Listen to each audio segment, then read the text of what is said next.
Why does grief still feel like a 911 emergency? Why do you still feel like this is your life and this is your grief? Let's get into it, okay? The body is in survival mode. What happens to the body after the loss? Your body doesn't calm down. You think it's going to calm down, but it doesn't. Grief is not just emotional, it's physical also. I was speaking to a beautiful lady yesterday and she talked about how painful it is in her body. Your nervous system changes after the loss. Your body becomes hyper alert. Your body starts scanning for danger constantly. That is why grieving people say, I can't sleep. I can't focus. I can't eat. I feel anxious all the time. I'm exhausted. I feel numb because the pressure in your chest is real. Your body is trying to protect you. Grief taught your nervous system something very important. It taught your nervous system that life can change in a minute. Life can change like that. And once your body learns that, it becomes difficult to feel safe again. It's very difficult to get calmed down. You're at hyper alert. You're looking for everything. This is before the shift happens. Before the shift happens, your body is living in survival mode. Here's the deal, friends. A lot of us stay in survival mode. A lot of us never learn how to get into the shift and move the grief. Most grievers think something is wrong with them. They think they're doing this wrong. They think they didn't do something right. They think they missed a step. And this is where that feeling of, I'm going to be like this for the rest of my life, comes into play. All right. Today, inside of the story room, we're going to be talking about the shift. We're going to be talking about what it means to get into the shift. What does it mean once you let truth out? And this is where the shift starts. Why do you keep replaying everything? Why do you keep replaying everything in your mind over and over again? Why can't I stop replaying it? Why can't I stop thinking about it? Because the brain needs to do this. Your brain keeps going back to that story. It needs to relive that story. It's almost like it's playing the movie over and over again. Your brain is playing the movie over and over again, right? Here's a movie strip.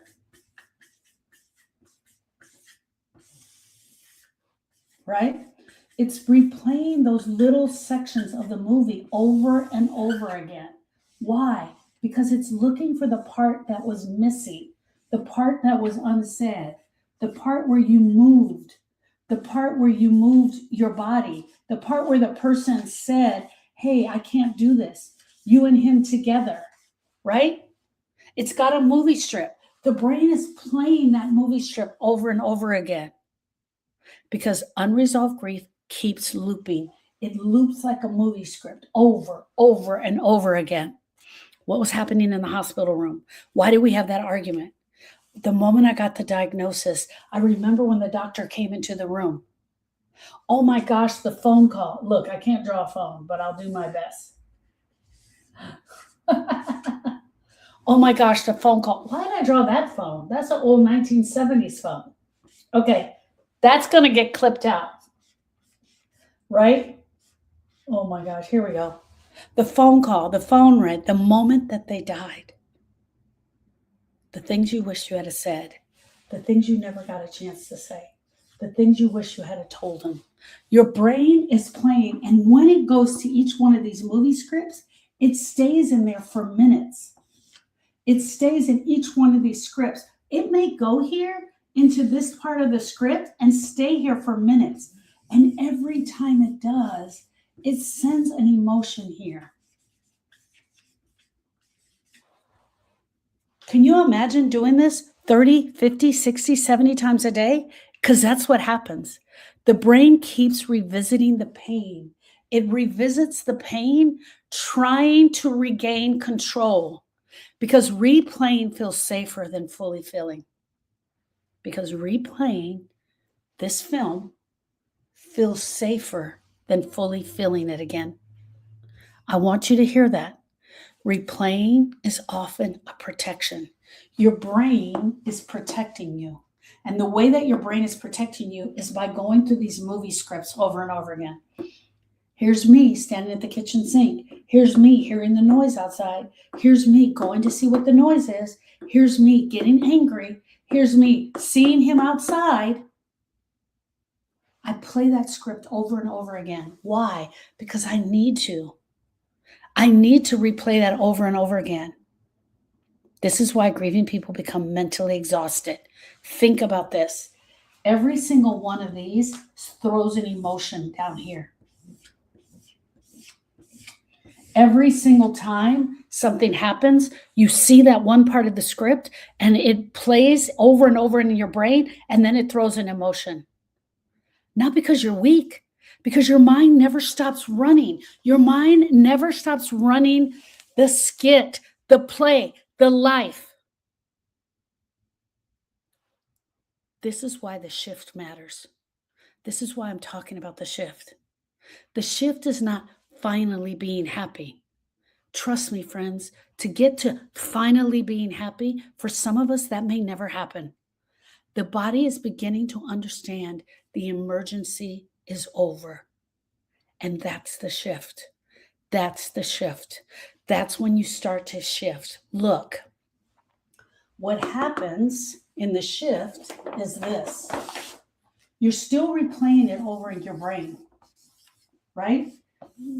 You're still going to replay it over and over again in your brain, because that's what you do. That's what you're supposed to do. You're supposed to play these things over and over again. What happens in the shift is you play this one and you may not play it again. You may skip this one and you don't play this one and you don't play that one. The shift happens when there's space in between. The shift happens when there's space in between. And what I'm going to be teaching in the masterclass is how to get to this space in between, how the steps actually happen. How do you get the space in between the thoughts and the memories? Look, it's not that you're ever going to stop thinking about them, because you are. But this, opposed to the other way, is so much easier for the body to handle. Look, that's another day. That is absolutely another day. It's easy for me to explain why you're tired, because your brain is doing what it's supposed to be doing. But unless you understand what you're supposed to be doing, how are you going to get into the shift? And the shift is the space in between. Why am I so tired all the time? Because grief is exhausting.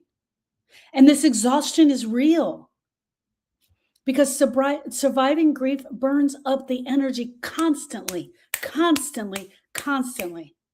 You're emotionally bracing for the next thing. You are emotionally bracing for the next thing, but you're bracing for it all day, all day, all day, all day. And you're trying to hold it together, and you keep going through it over and over again. The brain and the nervous system are working full time. Girl, when I tell you they're working full time, they are working full time. And then you get told things like you're going to be like this for the rest of your life.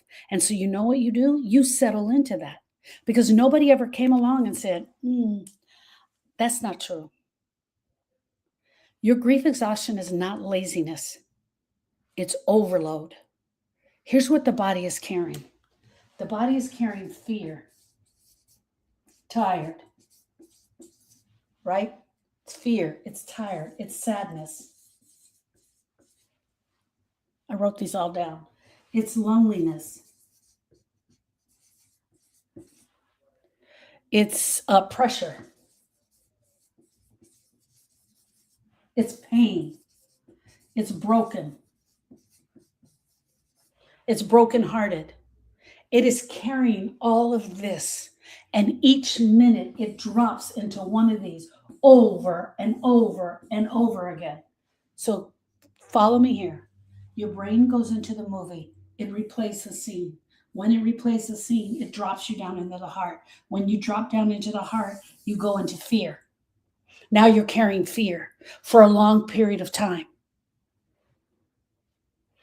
Then you calm down. You cry, you calm down. Then 2 minutes later, your brain goes into replaying again. It plays this scene. It drops you down in your heart. Now you're in sadness. How much time was in between? I don't know. Could be 5 minutes, could be 10 minutes, could be 2 hours. Then people come along and tell you things like, you need to get over this. You need to stay busy. You need to get out more. You need to keep pushing through. She would want you to push through.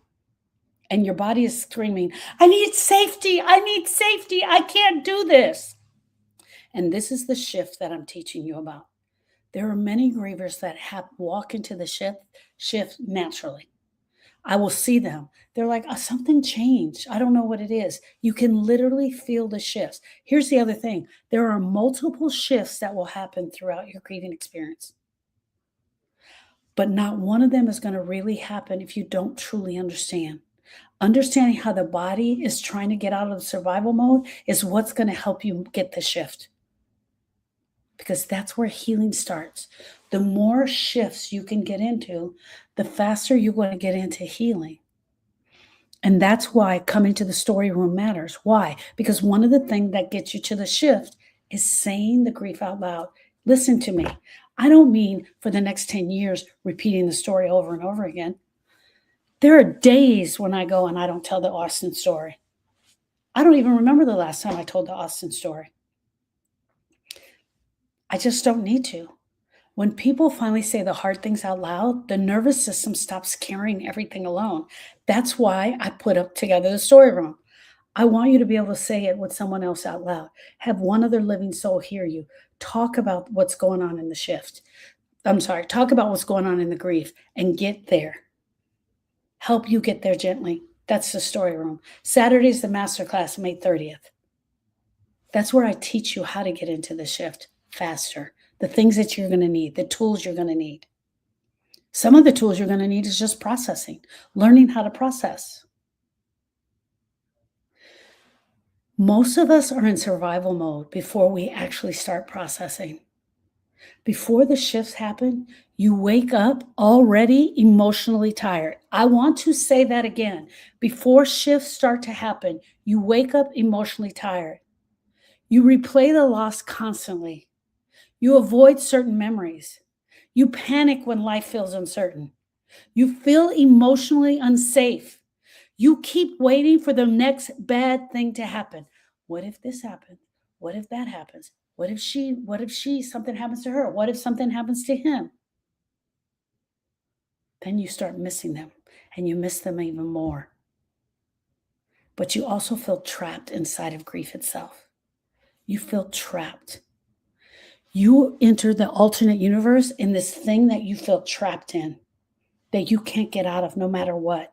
And most people think this is how their life is going to be forever. But this is where I need you to hear me carefully. That is not healing. That is absolutely surviving. Feeling trapped inside of the cocoon is surviving. And there is a difference. And that's what I'm here to share with you. There is a difference. And that shift begins when the body slowly realizes, I survived. I survived the loss. I can feel safe. I do not have to stay emotionally braced every second of the day. That is the shift. That is the beginning of your grief healing.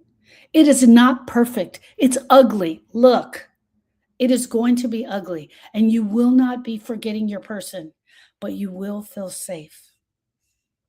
Friends, what changes first in the healing is your body begins to soften. One of the things we talk about is the difference between regret and guilt. Regret and guilt. There are so many times that I actually go through regret and guilt with the client, and I can see their shoulders soften. They get to talk about their person, and I see their shoulders soften. Because before that, you're like this. You may not feel it, but you're actually doing this. You can take a deeper breath. You can stop replaying everything every hour of the day. You can laugh without feeling guilty. You sleep a little bit better. You stop panicking after every sound you hear. You feel present in the moment. You can listen to people talk. And this is where the shift begins.